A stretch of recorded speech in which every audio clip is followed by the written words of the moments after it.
Okay, so we're reviewing what happened last week. This week we're going to be talking about Abram. A funny thing is that it took 11 chapters. I looked this up. I put it in the newsletter, I think. There's like 1,198 chapters in the whole Bible, from Genesis to Revelation. And 11 of those took to create the world, have a little bit of a rebellion with Cain and Abel. They get thrown out of the garden. Cain and Abel get into a big fight, and one kills the other one. The Table of Nations came after that, and then, first I guess we had Noah and the Ark, and then the Table of all the Nations. That took 11 chapters. That's almost 11 items. But there's 1,198 chapters in the Bible. So 11 for that, and today, chapter 12, we get introduced to Abraham, and the rest of your Bible is about the family of Abraham. Abraham turned himself. Well, it's Abraham and his family, and I will bless those who bless you, and you will be a blessing to the rest of the nations. It's all about that, because that's what the Bible is about. It's about becoming part of Abraham's family. Does that make you Jewish? No. No. Becomes part of Abraham's family. So I just thought that was an interesting kind of a concept to think about. And the Bible is your story. It's God's search and rescue mission to find you and to invite you to his table and for you to respond, right? Right. So here they are, the Table of Nations. Last week we talked about them getting kind of all spread around. And these were all on the charts last week. And out of these Table of Nations come, does this look familiar? Come this guy, who's the statue we find in the book of Daniel. And so here are, the statue makes up all the different world kingdoms, if you will. Gold is Babylon, and silver is the Medes and the Persians, and the bronze is the Greek Empire, and down here's the iron legs of the Roman Empire, and then we got some clay and some iron down here that just don't mix. And then there's this stone that's cut out, not by hands, that comes and is going to crush this statue all to pieces. There's two things. There's God's kingdom and there's the world empire. We're always looking for two things. Everywhere we look in the Bible, we're looking for two things to be pulling on you. Okay? The world empire and whoever's in charge. And world empires and rich men just love to play King of the Mountain. They're playing it now, even as we speak. And then there's God's kingdom. Which kingdom which one do you suppose is going to win? God's kingdom is going to win. We read the end of the book, and we know. So just kind of keep that in mind as we're going through this. And God, it doesn't matter if you're from down here in Egypt, or you're from Libya, or you're from Iran over here. Doesn't matter. It doesn't matter if you're from Turkey. It doesn't matter. If you want to leave that empire and come over and join God's empire, he's not willing that any should perish. Makes sense, doesn't it? It all depends on what color jersey you're going to wear. Not what color are you. That doesn't matter. It's whose team jersey are you going to be putting on? The world kingdom or God's kingdom? What color is that jersey? I would imagine it would be blue, wouldn't you? I don't know. Purple, I like that. That's a good color. Purple. Okay. So last week, according to 10:26, there was just 5 generations after Peleg, whose lifetime, according to 10:25, saw the confusion of the languages. So 5 generations after the Tower of Babel, after everybody was of one language, and he confused the nations, or the languages, because what they were doing was building some kind of a tower up into the heavens, because man thought he was really something. And Nimrod was remember we introduced a Nimrod last week, and Nimrod means we will rebel. We will rebel. And that's exactly what mankind does if they do not know the God of Abraham, Isaac, and Jacob. We're born into a world of rebellion. David calls it the iniquity. Because man's heart without Jesus, man's heart without God, without the God of Abraham, Isaac, and Jacob, man's heart is just all snarled up and all messed up and broken. And I love how, just a second, Paul. I love how what Angie said a couple years ago now. She said, people go through their life, and their heart just gets broken into pieces, and it gets scattered. They leave it here and there, and wherever you go, you've left a piece of your heart there. And when you come to the Lord, He helps you go around and gather the pieces of your heart back together, and He'll put them back together, and then we give them to Him. Now He said, now, watch what I will do with that.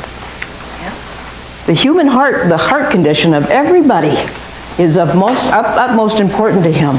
He wants you to have a whole heart and a healed heart. Am I talking about the pump that pumps the blood? No.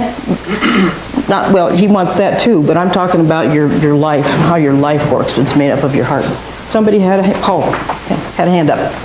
Well, one of the big movements right now, which is a movement of rebellion, whether you agree with this or not, but it's the word resist.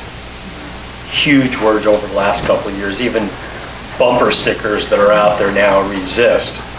So it's all part of that rebellion, It's all part of that rebellion. That is tearing our country apart. Yeah, it is. Yeah. And so, I think I said this last week, and I'll say it again. Don't give up.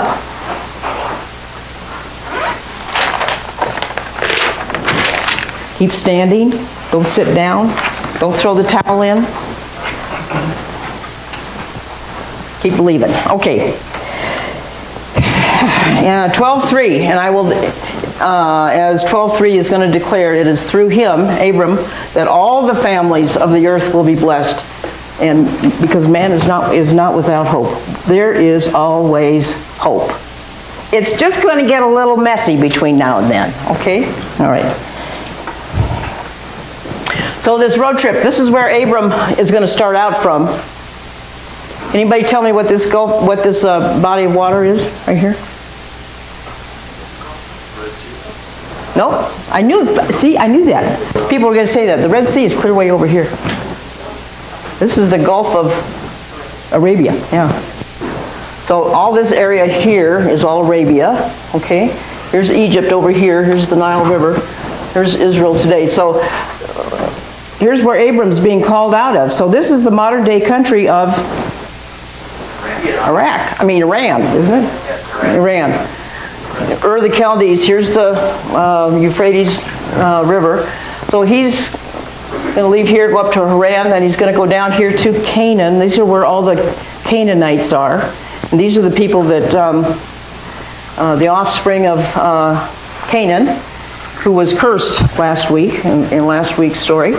And we'll see him go down here to Egypt. Now, do you remember the verse that says, Abraham, wherever the sole of your foot touches, I will give it to you and to your descendants. That's going to be an important concept. So kind of keep that in mind. See, so this is where he starts off. And he walked. You think the modern state of Israel is a little bit too small in God's economy? Okay, well, we'll find out.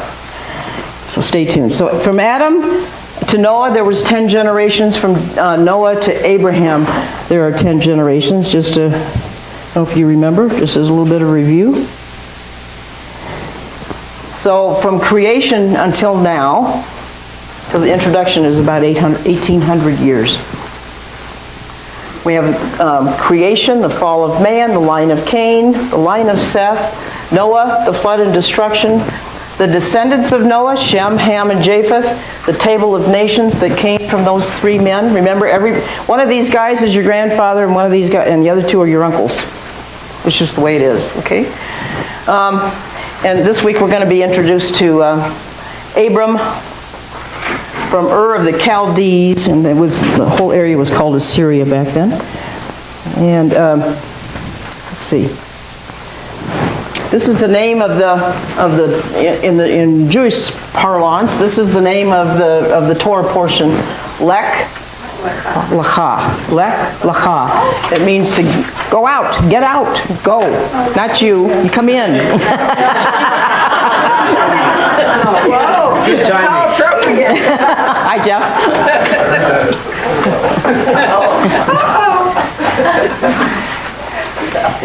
And in the Hebrew, it doesn't mean just go. It's go for yourself. It's not just go. It's for the benefit of yourself. Get out of here, kind of a thing.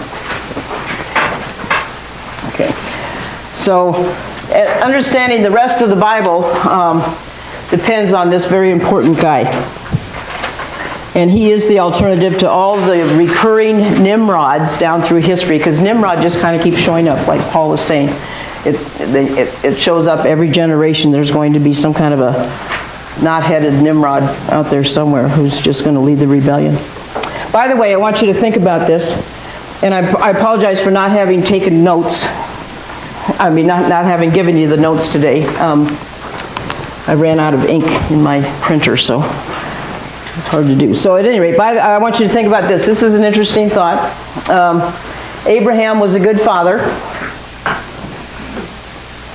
Isaac, his son, was a good son. Jacob was a good shepherd. Joseph was a good CEO, if you will.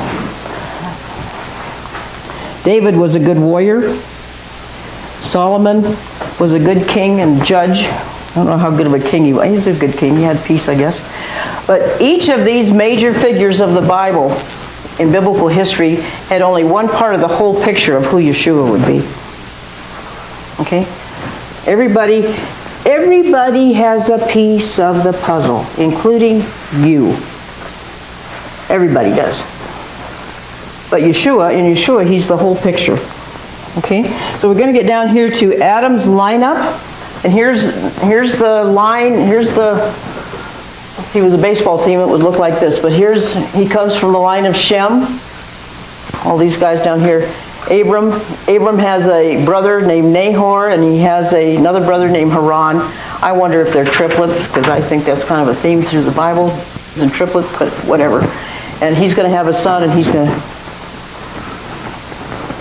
this is his only son. That's the way God refers to him. I know Ishmael is his son, and I know he had sons afterwards, but according to God's economy, Isaac is his only son.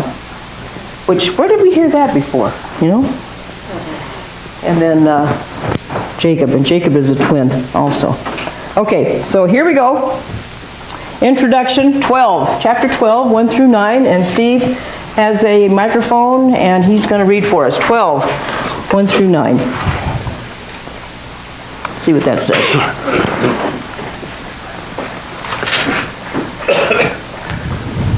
The Lord had said to Abram, "Go from your country, your people, and your father's household to the land I will show you. I will make you into a great nation, and I will bless you. I will make your name great, and you will be a blessing. I will bless those who bless you, and whoever curses you, I will curse. And all peoples on earth will be blessed through you." So Abram went, as the Lord had told him, and Lot went with him. Abram was 75 years old when he set out from Haran. He took his wife Sarai, his nephew Lot, all the possessions that they had accumulated, and the people they had acquired in Haran, and they set out for the land of Canaan. And they arrived there. Abram traveled through the land as far as the site of the great tree of Moreh at Shechem. At that time, the Canaanites were in the land. The Lord appeared to Abram and said, "To your offspring I will give this land." So he built an altar there to the Lord, who had appeared to him. From there he went on toward the hills east of Bethel and pitched his tent, with Bethel on the west and Ai on the east. There he built an altar to the Lord and called on the name of the Lord. Then Abram set out and continued toward the Negev. Okay, so let's take a look at this a little bit. God tells him to go to a new land, leave everyone and everything. I want you to think about that for a minute. What if your name was Abram today and you heard that message today? How would you respond? You talking to me? I'm talking to me. I will make your name great. Nimrod and company wanted to make their own name great, and he's telling Abram, I will make your name great. And Abram right now, Abram, that very word, here it is in Hebrew, Aleph, Bet, Resh, final mem, literally means exalted father. Clearly, God chose Abram. It wasn't the other way around. Abram was not going around Iran saying, wherever the name of the place is. Gee, I wonder who the creator God is. I wonder if I could find him if I searched for him diligently and with all my heart. I wonder if I could find him. God chose Abram. He's a guy. He was probably a good guy, but he chose him. Yes, sir. This is open to anybody.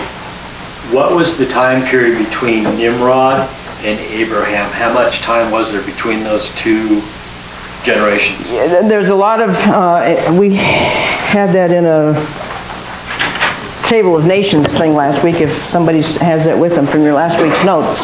But Nimrod was a little before him, but they overlapped, their lives overlapped. I think that's the Nimrod consensus. Would have been after the flood. Yeah, oh yeah. Yeah, the whole, those Table of Nations in chapter 10. So Paul, if you are subscribed to our YouTube channel, then you can see those videos and talk about Yep. That's in there. It's in that video, yeah. That's right, we have a YouTube channel now. Oh. All right. Yes, thank you, Joel. So he's calling Abraham. Okay, let's see what happens. Here's, get out of your country, your house, your family. Leave everything behind and just go to where I'm going to show you where to go. Here's all the way up here. So this is Iran. This is Iraq. Up here, we're getting into Syria. In Jordan. Think of that, wherever the sole of your foot touches, it's going to be your land. Think of that. Right down here to the Nile. Now, this is an interesting concept here because, and you wouldn't know this unless you referred back to last week, but how do we get Sarai, or Sarah, is she Abraham's sister? That's a big question. Half-sister. It's his half-sister. Abraham's wife is Sarai. Nahor's wife, that's his brother. That's Abram's brother. Nahor's wife is Milcah. She's the daughter of Haran, which is also their brother. Okay? Haran, here, had 3 children. Milcah, Iscah, and Lot. Lot sounds familiar, doesn't it? Okay. So Milcah is Nahor's wife. Lot is Nahor's son. Iscah. So the Talmud says that this is Sarai here, Iscah. Okay. One who looks forth. That's from this. I don't know how we get there. Whatever, but that's what the Talmud says. Okay. And I will make thee a great nation, and I will bless thee, and I will make thy name great, and thou shalt be a blessing. And I want you to see. Notice here. It's just a simple little word, and it's the word make, which is the Hebrew word asah, which literally means I will fashion, I will accomplish, I will do this. I will make you a great nation. Okay? But it doesn't say. It does not say, I will give you a great nation. And it does not say, I will establish you as a great nation. And that word establish, if we were to go back to Noah, he established a covenant with Noah. Okay? He cuts a covenant with Abram. We'll get into that in a couple weeks. But he's going to make him, he's going to fashion this man into a great nation. Okay? Did you catch the fact that he was 75 years old? All right, so he's an old man. Don't make fun. He's an old man with an old wife, and they have no children. And he tells him, leave your family, leave your country, and go to a place that I'm going to show you, and I will make you a great nation. I will fashion you into a great nation. Now, Abraham's not stupid. Abram's not stupid. And I just wonder, you just wonder, what kind of questions are running through his mind? Let's ask the men. What kind of questions are running through his mind? You're 75, you got an old wife, you don't have any kids, and God has just told you to leave your country, leave your father's house, and go to a place he's going to show you. And Viagra is not an option. And Viagra is not an option. Whoa. Whoa. This is big, right? This is not just a mild little conversation. Hey, honey, we're going to have a child.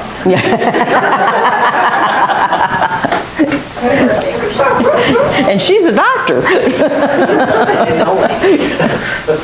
It's an interesting kind of a conundrum. This is kind of where the faith of Abraham becomes a big deal. Right? Yeah. All right, he's going to run on faith. All right. Susan? Yes, ma'am. There's two words for make. Okay? One is bara, which is only used when God is making something. Okay. And it means you make something out of nothing. Make something out of nothing. Bara. That's how he created stuff, right? And God, And this asa is taking what you have and making, which is what we all do all the time. Whenever we make something, we take what we have and we make something. when you make bread, you take the flour and put it together with the oil So and the yeast. he's saying to Abram, I'm going to take what I have in you, and I'm going to establish a nation. I'm not going to create something. That's good. So what Abram did, his response was, okay, I believe it. Sometimes that we just have to say to God, really? Okay. I believe it. Go for it, God. Let's see you do it. Let's see you do it. And he keeps, I'm telling you, he keeps waiting for us to go, now watch and see what I will do. If we're obedient to him, to what he's asked us to do, now he's going, now I got something to work with, right? Yeah. I can saw something out of that. Yeah. Right? Also, Yes. God called him to be separate from evil that he Yes. and that's how he did it. That's how, because he responded to that, he obeyed that, yeah. Yep. Well, he doesn't want this nation he's establishing to get mingled in with the rest, because then Abram wouldn't see the answer to the promise God To the gave him. promise, You pull them yeah. apart. Okay, now watch what I'm going to. Now watch what I'm going to do. So if you're taking notes at all, I would write this down. Abraham believed something because God promised something. Yeah. Belief and promise kind of start going together.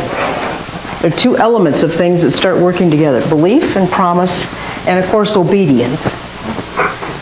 Because Abraham believed.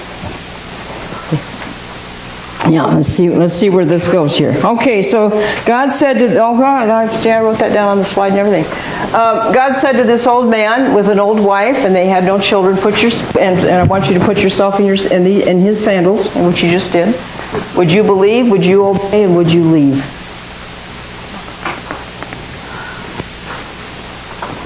Abraham did exactly that. Okay. Legs left, never know. Abram, he receives a blessing. He promised was not just to have children, but to be parents of a great nation. And I will bless thee. We're talking about great wealth here. Okay? I will make your name great. It's a verb, and this is a verb intensification, not just well known in local circles. You know Abraham? Oh yeah, he's a pretty nice guy. I had coffee with him last week. Well, it's not like that. He's going to establish, he's going to be world renowned. Is there anybody that you've ever talked to, in America at least, in American Christian circles, for sure, that doesn't know the name Abraham? I bet his name is known in China. You know, it's known in Judaism, it's known in Christianity, and it's known in Islam. Yeah, I bet it's known I bet it's known it's a world-renowned name. Okay. Everyone will know his name. So if he were to have a business card, it would probably say something like this: Abraham, that's all it needs. Doesn't need his last name, doesn't need his phone number. Abraham, friend of God. That's who he became. Wouldn't you love to have your family call you, wow, that's really, wouldn't you just love that, to have your friends or your family introduce you as a friend of God? This is Tina Goodman. She's a friend of God. You don't have to say Goodman, you just say, this is Tina. She's a friend of God. And everybody would go, yeah. Wouldn't that be an awesome thing?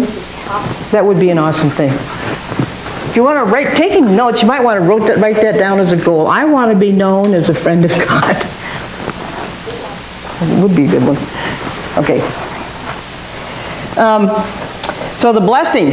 So I'm going to bless you. Let's look at that for just a minute. And I will bless Barak, those who bless Barak you.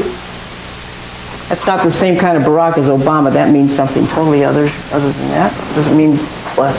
It's a different spelling. I will Barak those who bless you, and I will curse.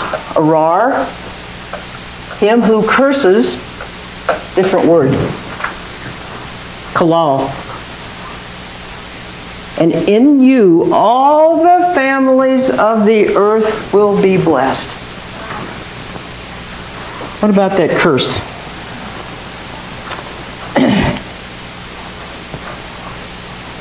This is really important. If you're taking notes, I would take this one down. It's only disdain for Abraham that would provoke God's curse, or judgment, I mean.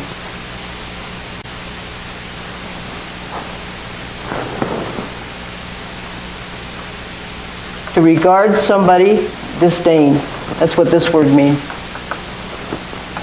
To regard somebody or something as not worthy of respect. Extreme contempt or disgust for something or somebody. Does this treatment strike you as how someone in this country is being treated right now? Yeah. That should kind of come right to I will curse those who hold you have disdain for you. I will lay under a curse or put a curse upon or abhor people who have disdain for you. That's what he's saying to Abraham. There's two lines to stand in. You want to you come over and stand in Abraham's family line? Or do you want to be out there in the world's family line? It's an open invitation all the time. Why would we want to serve anybody else other than Abraham's God? I mean, really. I feel like I'm getting frowns and Christian. You're thinking, okay. Is it making, all right, does that make sense? Whatever, okay. So this is probably a better way to say it. Whoever disdains you, I will curse. Whoever disdains you, Abraham, I will put a curse on them. God will do that. Those are becoming more and more evident, which is why you just strap your seatbelt and stand for the right thing. Seatbelt and stand. I don't know. Don't get out of the car until it has come to a complete stop, huh? Okay. So where else do we see a blessing? This blessing should occur in several places. Let's just have, Chris, you want to read that? 18. We're going to find it at least in chapter 18, chapter 22, chapter 26, chapter 20. why don't you read those right off the board if you can? Abraham shall surely become a great and mighty nation, and all the nations of the earth shall be blessed in him. Yep. I don't know why that's a question mark. I don't think that should be probably a colon. A semicolon. Go ahead. In your seed, all the nations of the earth shall be blessed, because you have obeyed my voice. Oh, And in your seed, all the nations of the earth shall be blessed. Also, your descendants shall be as the dust of the earth. You shall spread abroad to the west and the east, to the north and the south, and in you and in your seed, all the families of the earth shall be blessed. it gets repeated. It gets emphasized.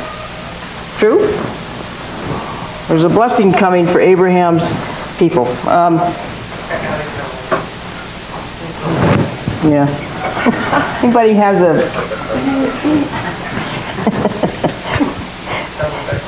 The Abraham covenant begins, the seed of the woman, this is the Abraham, as the Abrahamic covenant begins, the seed of the woman is narrowed from coming from Abram. Let's see. This was told to, I keep using this slide, I keep changing the words around in it, but somebody from Adam's seed is going to step on the head of that serpent that was in the garden, okay? And it's narrowing down. It's narrowing down. Now we know that it's going to be coming from Abram, the seed of the woman. Genesis 3:15. It's going to come to Abram. Well, that's not funny. The arrow jumped. Okay, it's going to come to Abram. It's going to come to the tribe of Judah in Genesis 49:10, and it's going to come to the family of David. Okay. So it's not out of those nations. It's going to come through the line of Shem. It's going to come down to Abram. It's going to come to the line of Judah and into the family of David. That's who someone from this line is going to be the one that's going to crush the head of the serpent. Remember when Eve had a baby boy, and she thought, oh good, this is the guy that's going to do it. Well, no, not exactly. Okay. It's the story of the chosen seed through Abraham's lineage that is the actual focus of the book of Genesis. Abraham, Isaac, and Jacob. Not Abraham, Ishmael, and Esau. Not that line. This line. That's the line that the Muslims believe is Ishmael and Yes. Esau. Yeah, that's why the Muslims recognize Abraham, but they also recognize Ishmael and Esau. So, all right. The promise of salvation gets introduced here. All who are saved must be part of this Abrahamic covenant and claim Abraham as their father. Let's have somebody grab Romans 4, 11 and 12 and check that out. Romans 4, 11 and 12, and somebody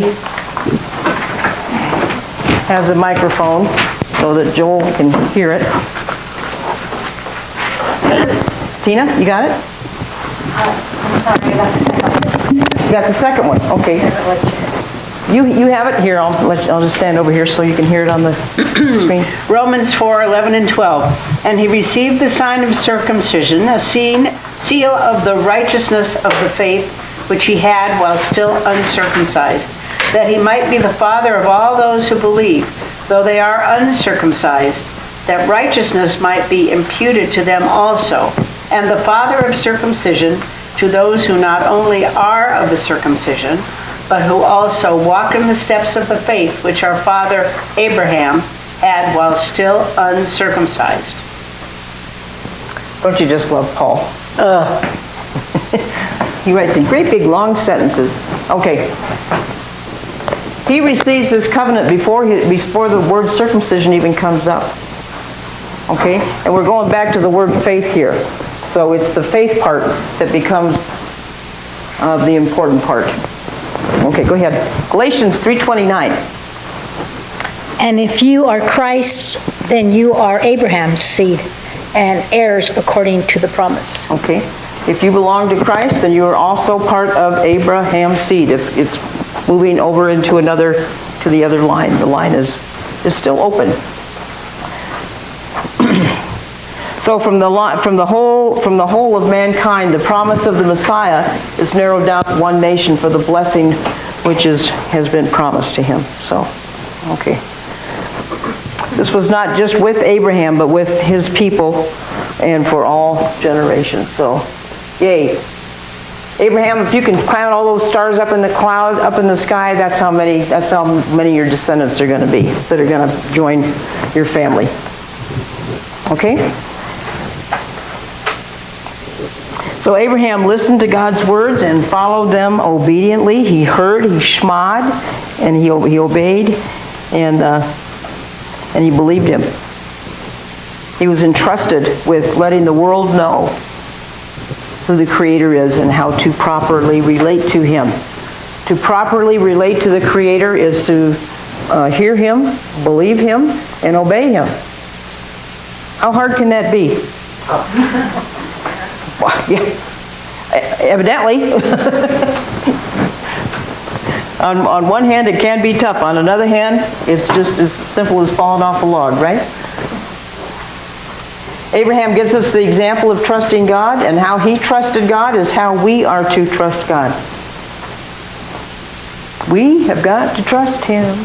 Right, Bonnie? Absolutely. We've got to trust him. There you go. Just spend some time with him in that book and you'll begin to hear his voice.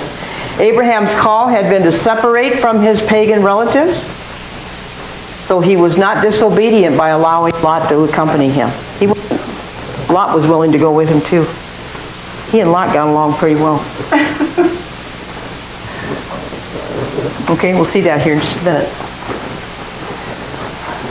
But who was it? Myra? Were you the one that said? Somebody said that he had to leave. He had to be willing to.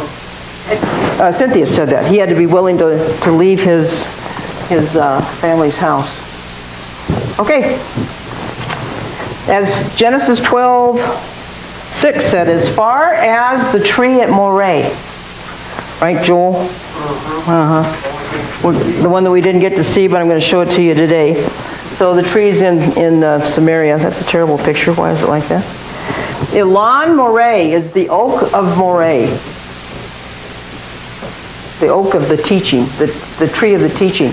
He passed through the land to the place of Shechem as far as the terebinth tree of Moreh. Terebinth is an oak tree. And the Canaanites were in the land. The Canaanites were all through this ground, okay? Here's Elon Moreh, right here. Here's the Dead Sea. Here's the Sea of Galilee. Here's Elon Moreh. Here's Jerusalem. Here's Elon Moreh. The world calls this the West Bank. The Bible calls this Samaria, here on top, and Judea, the land of Judea. The biblical land of the Bible is literally what the world is calling the West Bank, or Palestine even.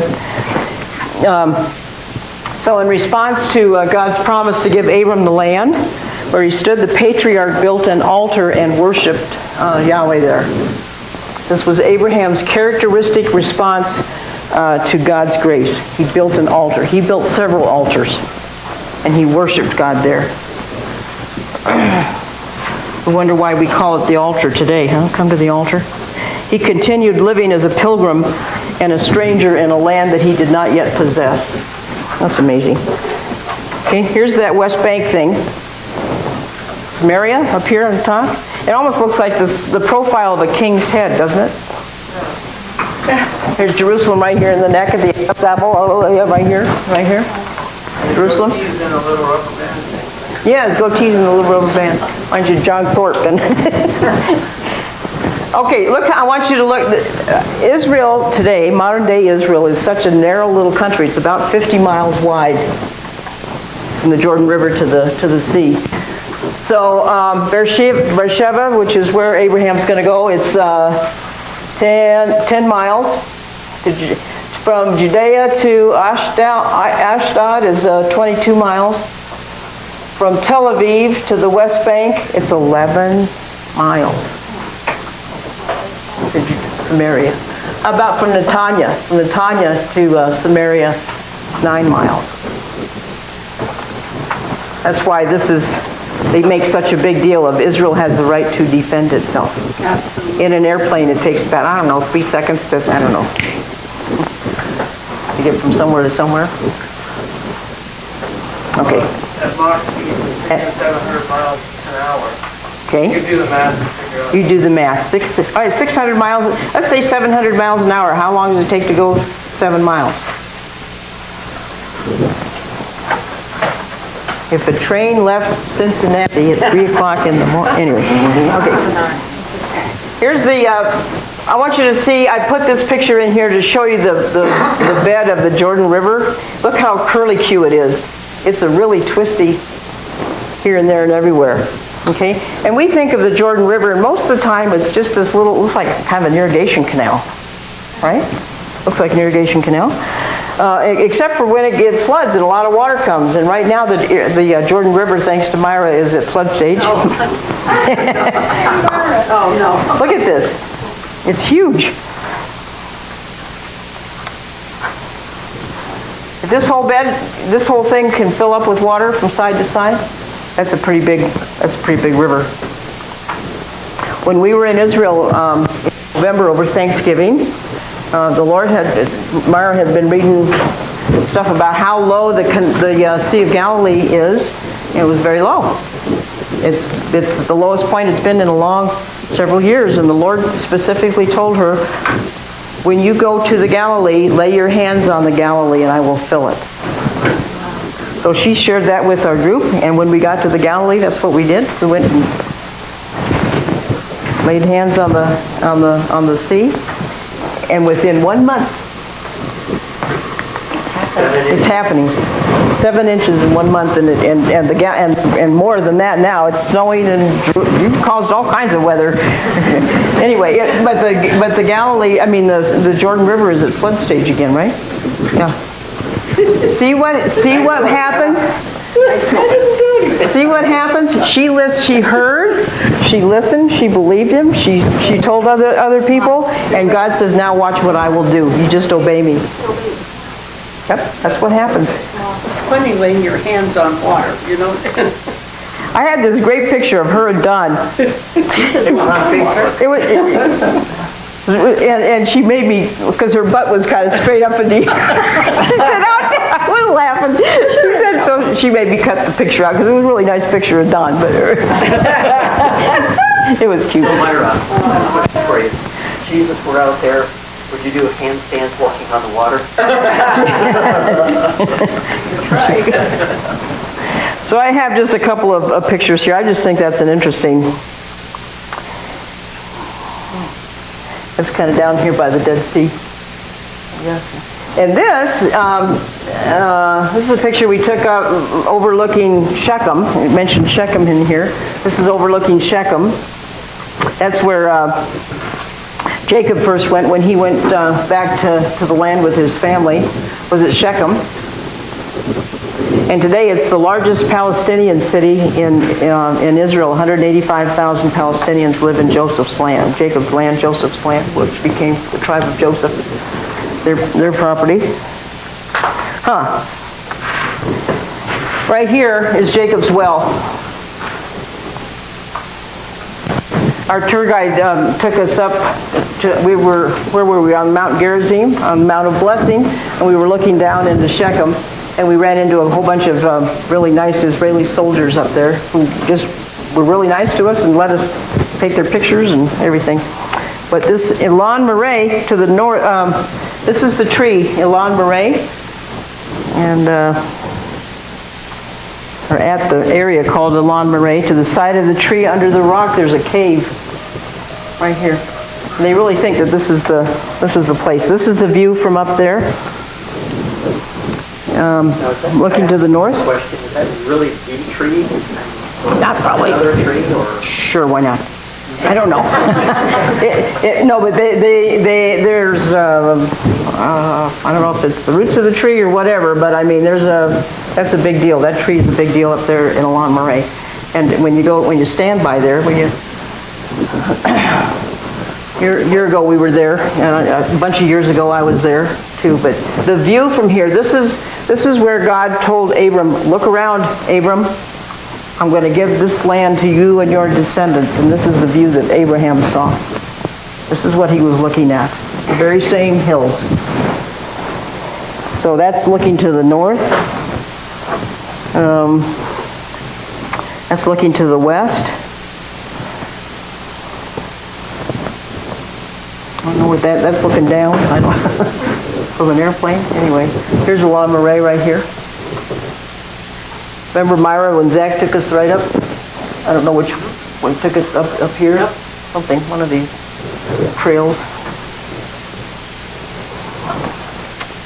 You can about see the Tirza Valley. To your descendants I will give this land to. Where he first stopped. That's that. All right, so my pictures have jumped on this thing. I don't know why. But anyway, Ai, it said between Bethel and Ai.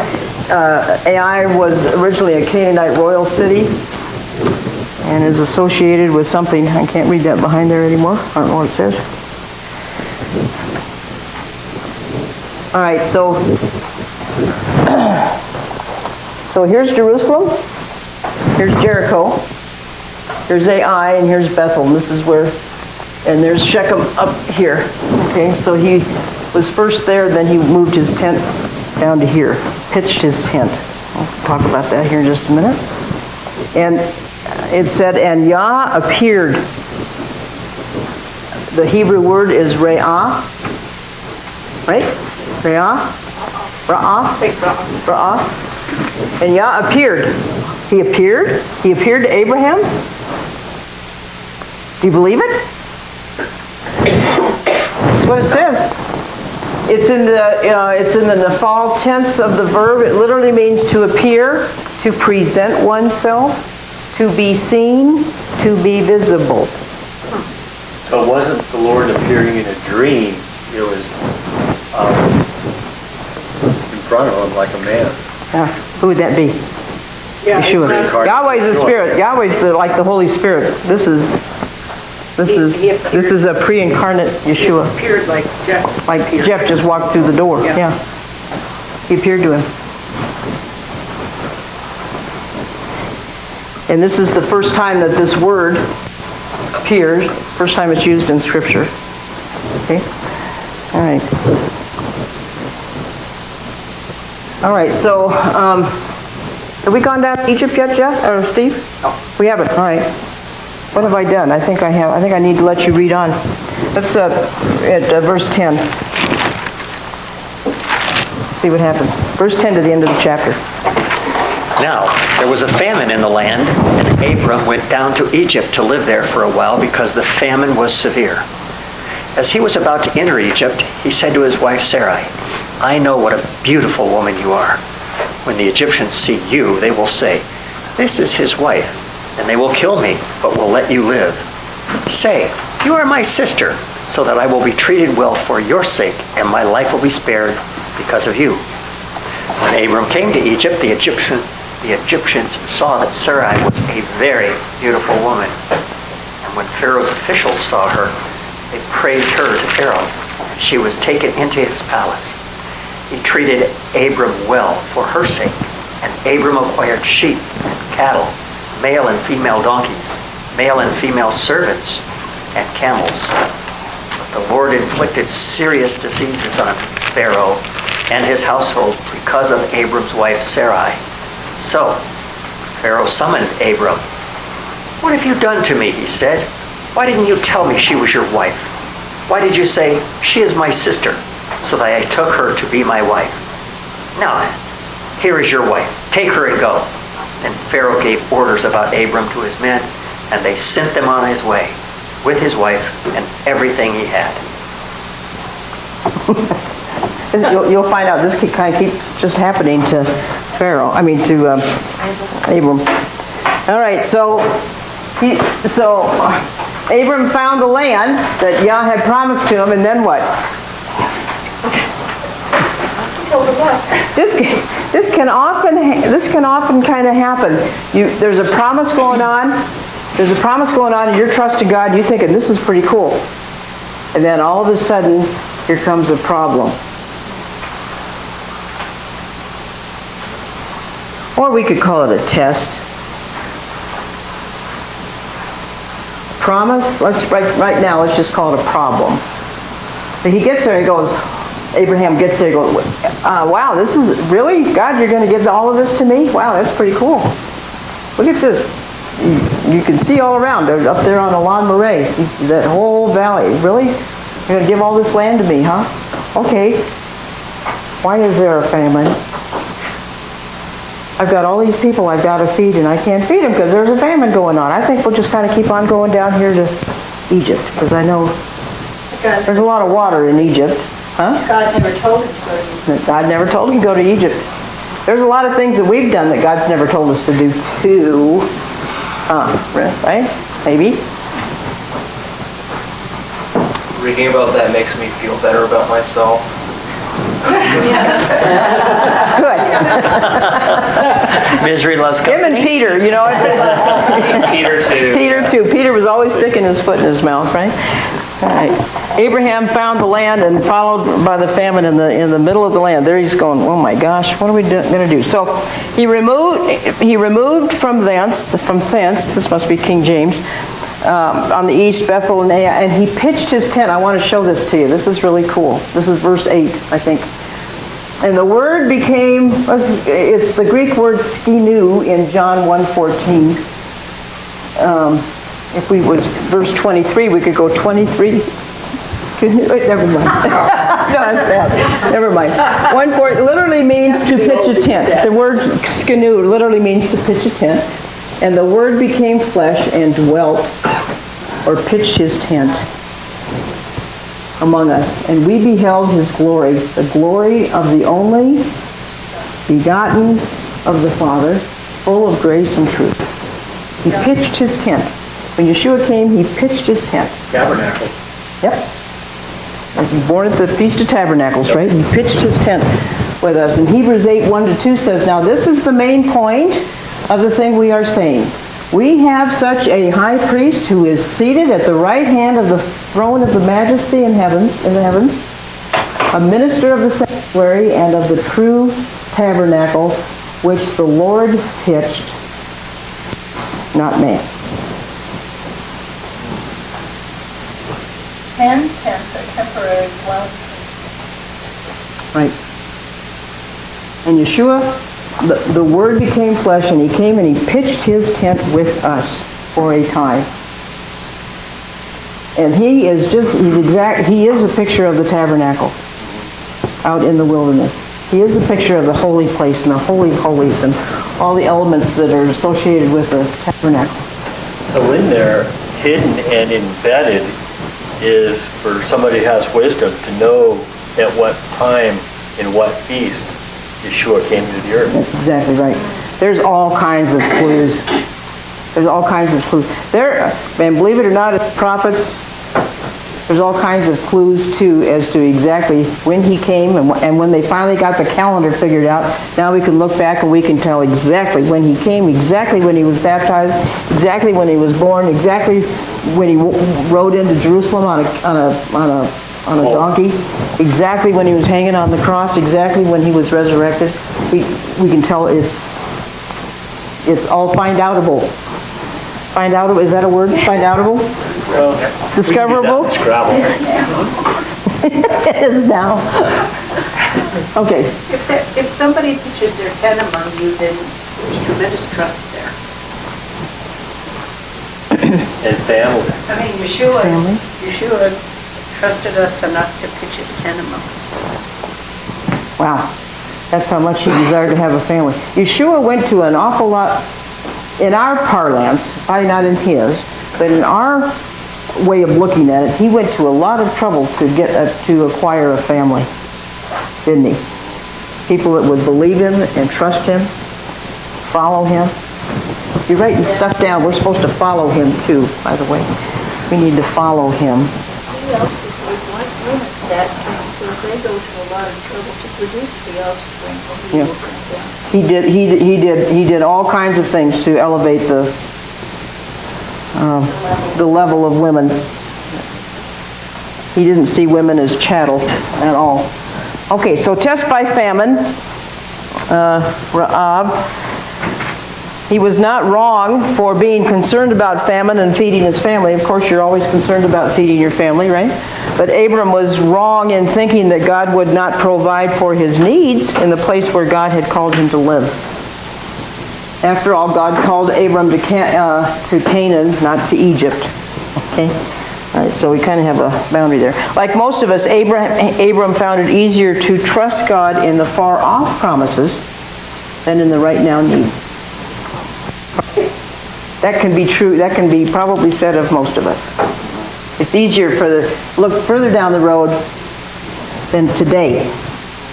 And sometimes we just have to look at today. And God, I'm going to believe you for the provision for today, or for the answer that comes today. That's all we have. That's what, yeah. Why do we Christians are really, really, really good. Boy, are we good at this. We are so good at this, pushing everything off into the future. What they call that procrastination. One part of it. With one part of it, yep. One part of it, procrastination. Rather than, what's the Latin term? Carpe diem? Seize the moment or something? Seize it. We ought to be seasoned. How much life can you squeeze out of today? In fact, I think I'm going to open up one of these sponges. One of these sponges.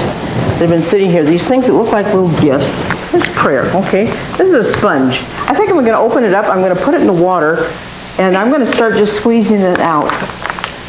Squeezing the water out and thinking of it as living water. God has enough. Yeshua's, He's got enough living water for us today. There's going to be plenty of that there. How much of this living water could I squeeze out of this sponge today? Not tomorrow. Not when I'm 90. What am I waiting for? Right? Do you need a drink of water today? Is He willing to give us a drink of water today? Is He willing to give us some bread today? Would He give you a stone instead of a piece of bread? No. Oh, but we're a little reluctant to ask sometimes. I was raised in you guys we're all raised in the 50s, right? And the big thing, this is like a big, my kids still tease me about this today.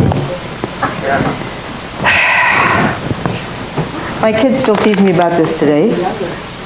One of the anchor points in my family growing up was, you don't bother anybody. Don't bother anybody. Anybody else grow up with that, or was that just me? Yeah. You don't bother anybody. Yes, I have agreement. Okay. Be independent, take care of yourself, don't bother anybody. Maybe my mother was saying, don't bother me. There were 7 kids, she probably said, would you please go away and don't bother me? And it's probably locked in my head some silly way that way. Don't bother. But boy, once it gets to be an anchor in your, how you see things, it's kind of hard to let go of that.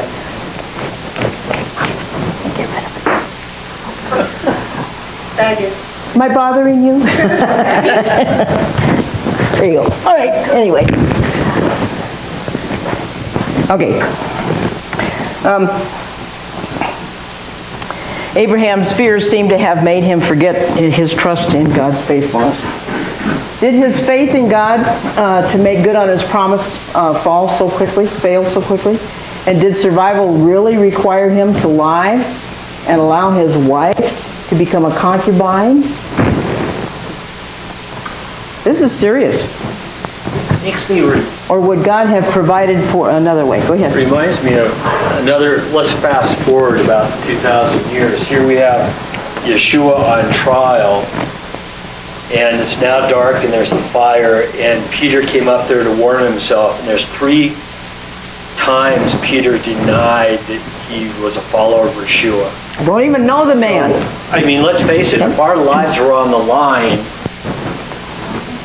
would we waver or not if we believed in Yeshua? I mean, that's where I heard that it's really interesting. And after that, the follow-up of that, what happened there when Peter denies him 3 times, Yeshua gives him the opportunity.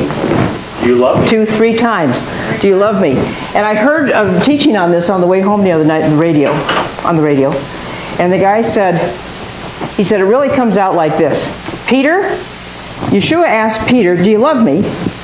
And Peter responded back to him, well, Lord, you know I like you. He said, well then, feed my sheep, or feed my lambs, I think it was. And he asked him again, Peter, do you love me? And once again, Peter said,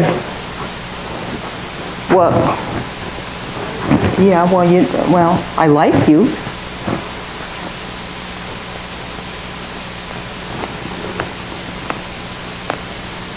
So we need to be asking ourselves, in some strange way, do we love God or do we like Him? There's a huge difference. There's a lot of people you know them. You would call them acquaintances. You might even call them friends. When you get right down to it, well, you like them.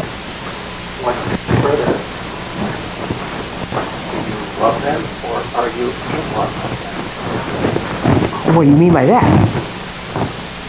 I love my kids, but I'm not in love. You're not in love with them, but you love them. Yes. You would lay your life down for them. Absolutely. Would you lay your life down for the postman who you know and you like him, you've had a couple conversations with him?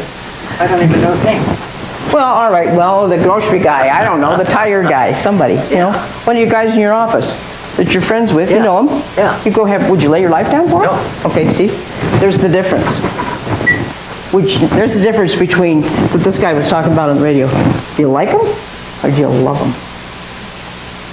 Does Yeshua like you, Ben, or does he love you? I would hope he loves me. He laid his life down for you. Yeah, he loves you. Well, and one thing further, you can love somebody but not necessarily like them. Oh, the opposite, that's the flip side of the coin, yeah. You know, I love my daughter, but I don't like the way she handles her life. I mean, That's the flip side of that too, yeah. Yeah, it can go both ways. love somebody, but Don't always like what they're doing, yeah, yeah, yeah. not that I don't like my daughter, I'm just saying, an example that, Right, This is where we get into three kinds of love, and it's the agape love that we're to have for everybody.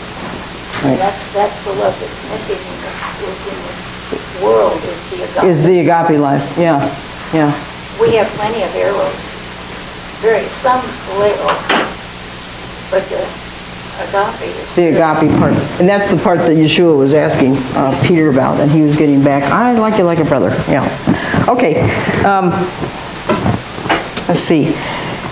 And what I want you to know, what I want you to take away from this is, I use this term a lot, but I think it's very valid. What's happening is railroad track is being laid down across the land, through time, so that Messiah, when he comes, he's riding on a railroad track, if you will. There's tracks that he's riding on. Yeshua didn't just pop out of an Easter egg somewhere, if you will. He just didn't, I'm here, and start doing stuff. He did stuff because all this other stuff has been laid down. Track for him to come and fulfill the feasts and fulfill the sacrifices and all that type of thing. Okay. So Abram goes to Egypt. He stays a while. He's afraid of being killed by the Pharaoh. Because the Pharaoh was killing, he can kill males and he'll save the females. That's what he was afraid of. Doesn't part of that have to do with Moses versus... Watch for the patterns. They're going to start getting repeated, and this is what it does. That's exactly right. The whole pattern gets repeated. And out of Egypt I have called my son. Do you see why Jesus had to go down to Egypt when he was a baby? Because out of Egypt I have called my son. When Jesus went down there, he went down there with wealth. Sure did. Gold and frankincense and myrrh. He went down there with that and he came back with that, you can darn well betcha. Okay. But this Exodus that Abraham does is the precursor to the one that the whole nation will do several years from then. So what happened in Egypt? This is really interesting. From the fourth Dead Sea Scroll Dead Sea Scroll. It's called the Apocryphon of Genesis, in column 20 to be specific, one of the Dead Sea Scrolls. The time and duration of Sarah living with Pharaoh is given as 2 years.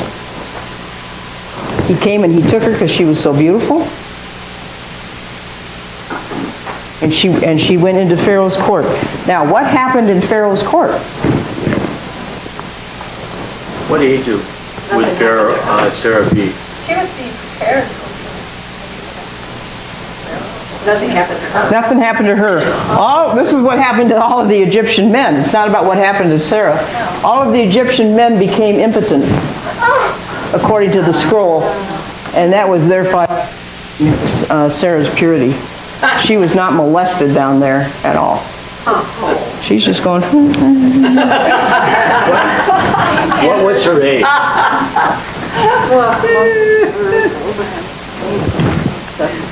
Abraham was 75. So she'd be 65. She's 10 years younger. 10 years younger, yeah. Wow. She's as old as, who's 65 in here? Deb? Almost. Almost. All right. She's probably just enjoying the oils, right? And the people fanning her. Meanwhile, all the men, whatever, it was a... Say, she was their concubines, right? Yeah. Probably had a dozen or something. It's not like she was just one lady being the center of attention. No, she was probably, one of the whole, the whole thing, yeah. Yep. Yeah, kind of like what Esther was when she was being prepared. Yep. Okay, so.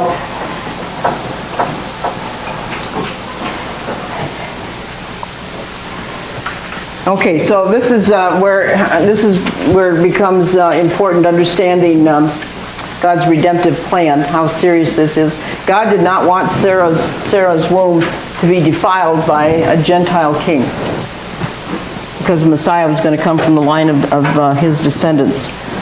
So what is this you have done to me? Pharaoh says. He goes and gets Abram. Sadly, a pagan king had to rebuke Abram. Listen to that. God used a pagan king to rebuke his chosen guy. Wow. I'm going to say that again. God will use who he needs to use to accomplish his ends, because God wins. God used a pagan king. When you think about it, all correction is only from the Lord. Sure it is. You see that it means it's a better person. Sure it is. What form it comes in. Sure it is. Yep, that's exactly right. The king shows Abram that if he had trusted God and told the truth, everything would have been all right. I mean, essentially. That's got to be kind of embarrassing, don't you think? On Abraham's part. God did not call back his promise to Abraham because the promise depended on God, not on Abram. What does he say? Help me with the verse. Everything in the Lord is yes and amen. Yeah, right? Yeah, all his promises, yes and amen. Yeah. Kind of interesting that he kind of punished the king rather than punish Abram, because Abram's the one who disobeyed, basically. The king didn't even know. He's just preventing the king and all of the king's kind of, he built a wall, didn't he, so to speak, to protect his people, because he was, whatever. As you were talking about Sarah there, it suddenly came to me, I think, that why God said, take your son, your one and only son. That's right. Because Sarah and he were one. And it was Sarah's only son. So that made it his only son. That's right. It's the only one that counted. Abram's going to have sons with Hagar, and he's going to have lots of sons, 6 more sons after Sarah dies. But it's the fact that they were one. That's the important part. It's out of this unit, and there's an example of God elevating the woman again, too, right? Okay. God is in the business of growing Abram into a man of great faith, and this requires circumstances where Abram must trust God. There's going to come a time in your life, Condis have gone through that this week, this last year, your whole life, I think, you've got to trust God. And you guys are doing a really good job of it. Yes, ma'am. This keeps coming to my mind too, Proverbs 3:5. So trust in the Lord with all your heart and lean not on your own understanding. And that's when there was a famine, he started to take things into account. Yeah. What should I do? What should I do? How am I going to feed all these people? I got 300 guys. It talked about his fasting or praying or seeking the Lord's wisdom. Of course, he was a newbie. He wasn't. He was a newbie. Yeah, he was. Yep, he was a newbie. You know, I've been at this for a long time, and sometimes I still think I'm a newbie. Yes. You need to consider that Egypt is really a picture of the world, and they don't trust God. Nope. Remember those table of nations? We're developing. That's why this is important to understand. All these other nations, and now he's picking one guy out of the pool, one fish out of the pond, if you will, and he's going to use him to build a family. Faith, this is really good. Faith is not a mushroom. This is Barnhouse said this, I didn't. Faith is not a mushroom that grows overnight in soil. It's an oak tree that grows for 1,000 years under the blast of wind and rain. That's what faith is. You got to be patient. Some of the stuff that's going on now, we have no idea. All the stuff that's going on underneath the table. Our job is to be patient and not give up hope. God's got this under control. Okay? I don't care how bad it looks. His plan is being worked out. Don't move away yet. Okay. Okay. All right. I mentioned a little bit ago that Abraham is tested at least 10 times, and we've seen 3 of them already. Here, I'm not going to give you all 10, but the rest of them will come as they come. But God tells him to leave his homeland and to be a stranger in the land of Canaan. That's test number 1. Will he respond? Will he say yes? Immediately after his and he did. Immediately after his arrival in the promised land, he encounters famine. Did he pass that test very good? No. No. Okay. The Egyptians seize his beloved wife, Sarah, and bring her to Pharaoh. Why did you... Did he pass that test, right? No. All right, so 1 out of 3. That's a 33%.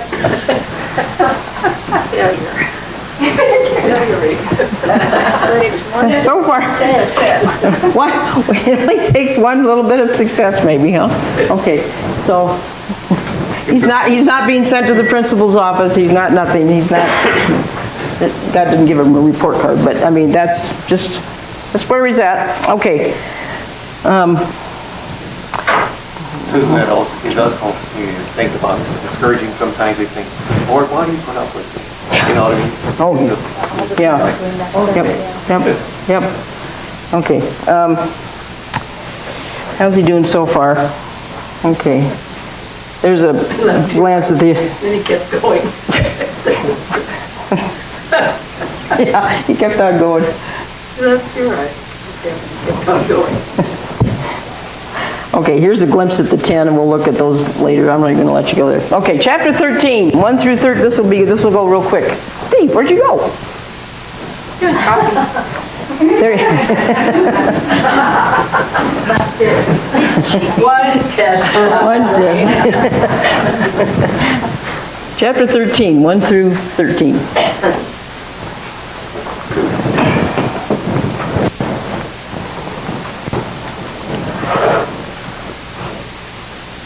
So Abram went up from Egypt to the Negev with his wife and everything he had, and Lot went with him.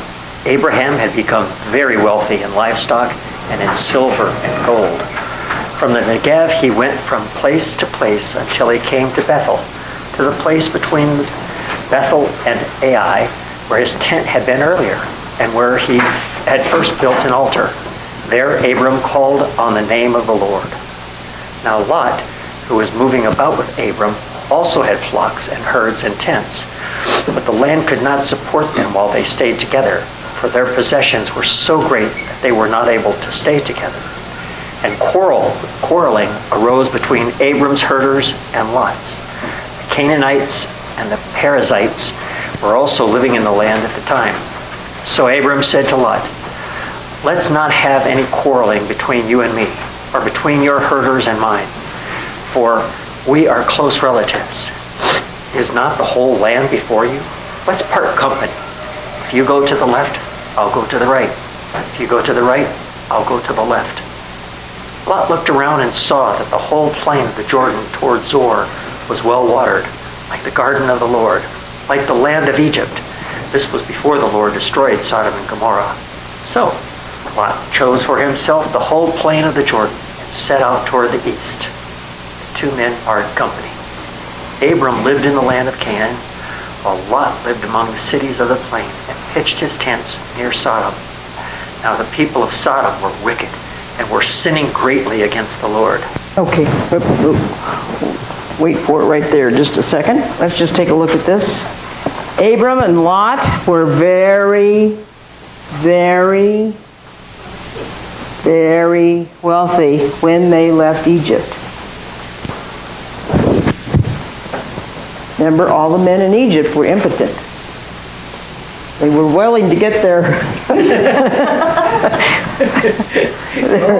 potence back on or something. And they gave, this is a time where Egypt was absolutely plundered, just like the way the children of Israel, when they left, they plundered Egypt well then too.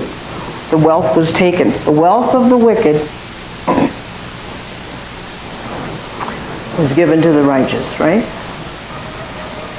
If you will. They became very, very wealthy. Just take the stuff and get out of here. Take your wife and all of our stuff and leave, okay? And Abram became a very great man. Put a check mark. That's what God said he would do. And so Abram returns to Bethel, where he had last heard from God. And a lot of times, if things get kind of stuck, or day goes on, and 3 months goes on, and 4 months, 6 months, and a year and a half, and whatever, you're just going, this is not making any sense. Sometimes you just have to take yourself by the collar and say, I got to go back here to the last time I heard from the Lord. Where was that? In your memory, or physically, or whatever, and go back there and sit and listen.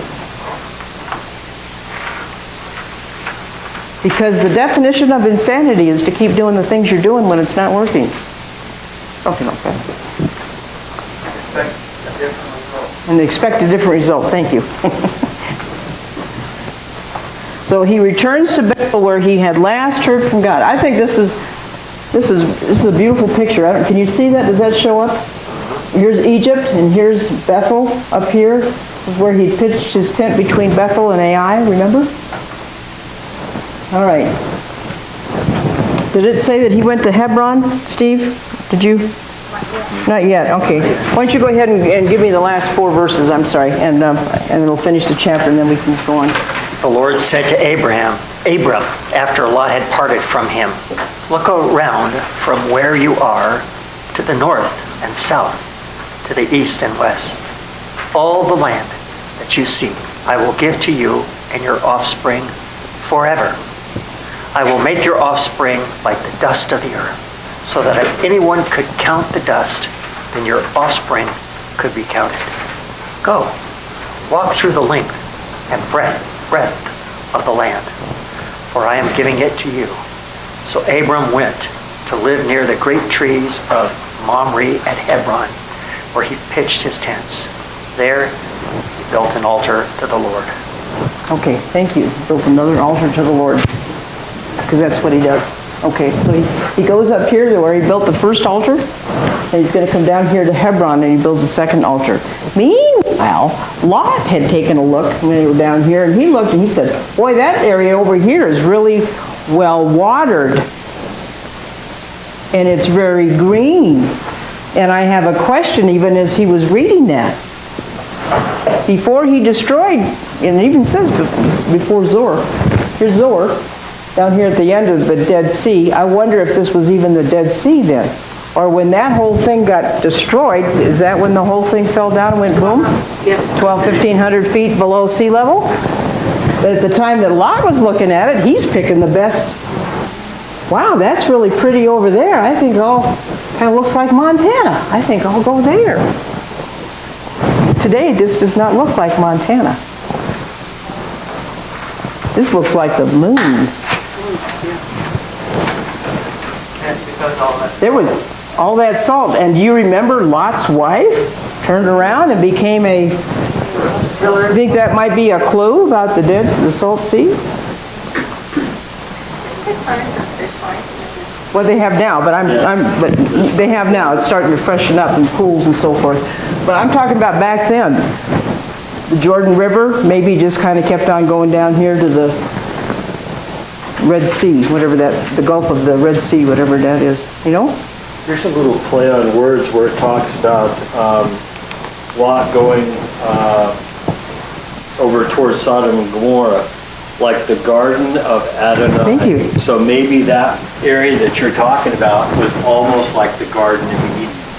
It was well watered. It was well watered. This is not well watered today. So if anybody wants to have a little assignment and kind of track that down this week, that would be awesome. We'll talk about it next week. But I think that's a very big possibility. It seems too that the eyes are kind of like the portal, Satan gets all of the lust of everything that they want, whereas the ears, God says, he who has the ear, let him hear. Yeah. And I want you to keep this in mind too. There was no strife between Abraham and Lot. It was between their herdsmen because they had so much livestock. Abraham and Lot, they had a really good relationship. They're just going, hey, let's keep these guys separate. They don't get it yet. So if you go to the left, I'll go to the right. If you go to the right, I'll go to the left. Look and see where you want to go. And he gave him the choice, and he chose. Okay? But then the other part, Paul, if you would read that last couple of verses, it talked about how wicked the men were of Sodom, of the area. That's going to give us a clue. Now the men of Sodom were evil, committing great sins against Adonai. Okay, there you go. So he chose this area, but it's not the land that was bad, it's the people of the land that was bad. Okay, and that's where we're going to leave the story, and we'll pick this up next week, because a very interesting thing happens. Sin doesn't happen suddenly, it comes gradually. Yeah, comes gradually and by steps. Comments and questions. You like Abraham? Yeah. He's a good guy. He's not, he's a guy. He's a guy. No, he's a good man. He's a good man, and God picked him.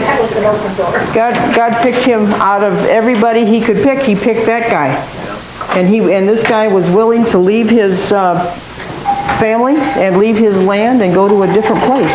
And he was a heathen and he was a pagan. Yep. When you watch And a Gentile. well, sure. And he wasn't a Jew. It wasn't circumcised. And he wasn't Until circumcised. later. No, not until later. And he wasn't Jewish. I'm here to tell you that he never heard the word Jew or Jewish. He was Abraham. He was Abraham of Ur of the Chaldees that God called, and he crossed over. Okay, so we're going to get, and I guarantee you, this is my big thing.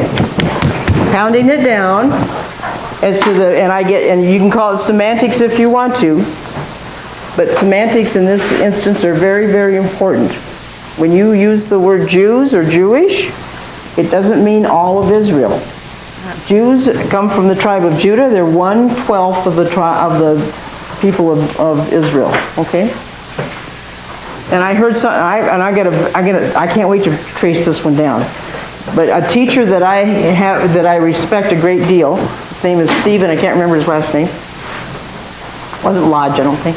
He was on the radio, and he said that all of the sons of Jacob, all 12 of them, married Gentile women. And I went, oh, that's interesting. That's very interesting. So God's Israel is spread out all over the place. Okay, it's very true. Yep, I don't know that for sure yet either. But I respect this guy, and I'm gonna track that down. So at any rate, I think we're gonna leave it there. Okay. Okay, the rest of the story is what we told it without slides.